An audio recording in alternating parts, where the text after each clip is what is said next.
Welcome to another journey into the unknown. Tonight, we dive into the haunting tale of The Wind in the Rose Bush by Mary Wilkins-Freeman. Settle in, turn down the lights, and prepare yourself for a story that will haunt your thoughts long after the final word is spoken.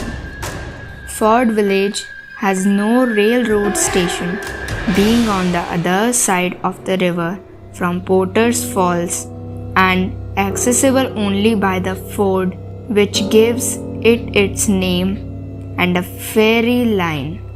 The ferry boat was waiting when Rebecca Flynn got off the train with her bag and lunch basket.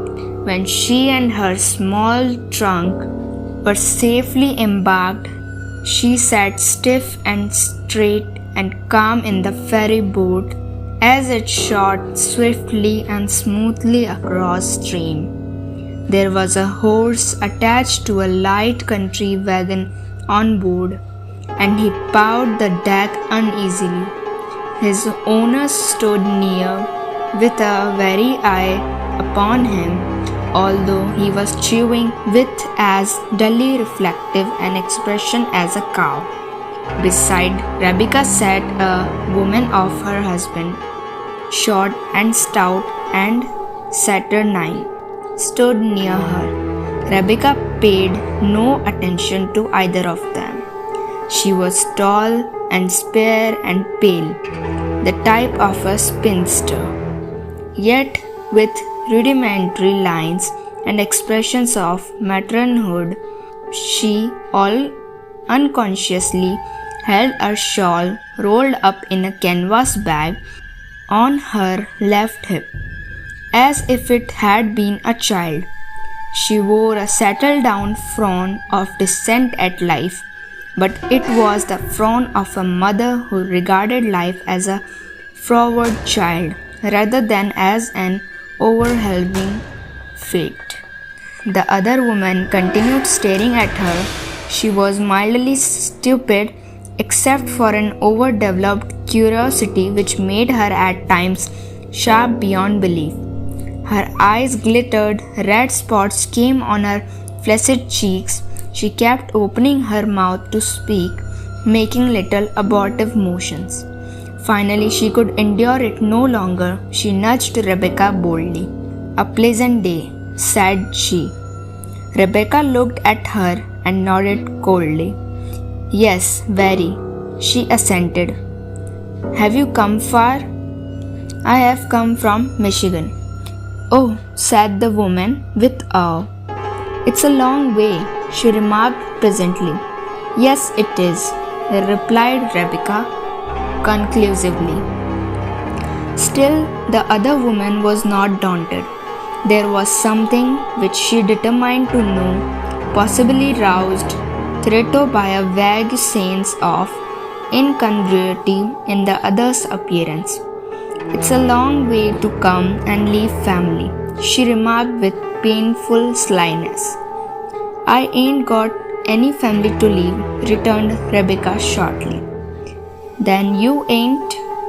"No, I ain't." "Oh," said the woman.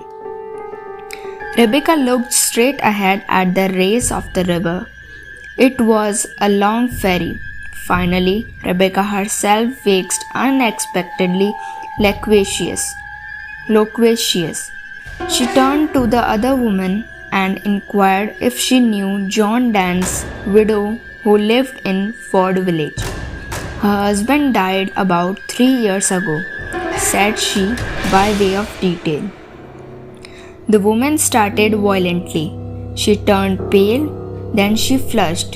She cast a strange glance at her husband, who was regarding both women with a sort of stolid keenness. "Yes, I guess I do," fluttered the woman finally. "Well, his first wife was my sister," said Rebecca with the air of one imparting important intelligence. "Was she?" responded the other woman feebly. She glanced at her husband with an expression of doubt and terror, and he shook his head forbiddingly. I am going to see her and take my niece Agnes home with me, said Rebecca.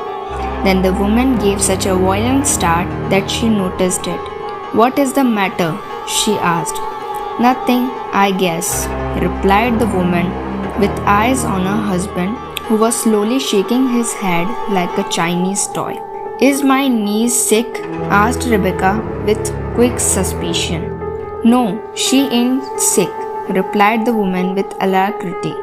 Then she got her breath again. She ought to have grown up really pretty if she takes after my sister. She was a real pretty woman, Rebecca said wistfully. Yes, I guess she did grow up pretty, replied the woman in a trembling voice. What kind of a woman is the second wife? The woman glanced at her husband's warning face. She continued to gaze at him while she replied in a choking voice to Rebecca. I guess she is a nice woman, she replied. I don't know. I guess so. I don't see much of her. I felt kind of hurt that John married again so quick, said Rebecca. But I suppose he wanted his house kept and Agnes wanted care. I wasn't so situated that I could take her when her mother died. I had my own mother to care for and I was school teaching. Now mother has gone and my uncle died 6 months ago and left me quite a little property. And I have come for Agnes. I guess she'll be glad to go with me too. I suppose her stepmother is a good woman and has always done for her. The man's warning shake at his wife was fairly portentous. I guess so, said she.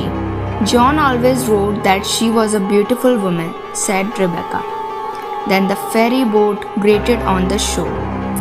John Dan's widow had sent a horse and wagon to meet her sister-in-law. When the woman and her husband went down the road on which Rebecca in the wagon with her trunk soon passed them, she said reproachfully, Seems as if I'd ought to have told her, Thomas. Let her find it out herself, replied the man. Don't you go to burning your fingers in other folks' pudding, Maria? Do you suppose she'll see anything? Asked the woman with a spasmodic shudder and a terrified roll of her eyes. See, returned her husband with stolid scorn. Better be sure there's anything to see. Oh, Thomas, they say. Lord, ain't you found out that what they say is mostly lies? But if it should be true, and she is a nervous woman, she might be scared enough to lose her wits, said his wife, staring uneasily after Rebecca's erect figure in the wagon disappearing over the crest of the hilly road. Wits that's so easy upset ain't worth much, declared the man. You keep out of it, Maria. Rebecca in the meantime rode on in the wagon beside a flaxen-headed boy who looked to her understanding not very bright. She asked him a question and he paid no attention. She repeated it and he responded with a bewildered and incoherent grunt. Then she let him alone after making sure that he knew how to drive straight. They had travelled about a half a mile past the village square and gone a short distance beyond when the boy drew up with a sudden whoa before a very prosperous looking house. It had been one of the aboriginal cottages of the vicinity, small and white, jutting out in the rear on the right hand. Now the cottage was transformed by dormer windows, a bay window on the piazza's side, a carved railing down the front steps, and a modern hard wood door. Is this John Dan's house? Asked Rebecca. The boy was as sparing of speech as a philosopher.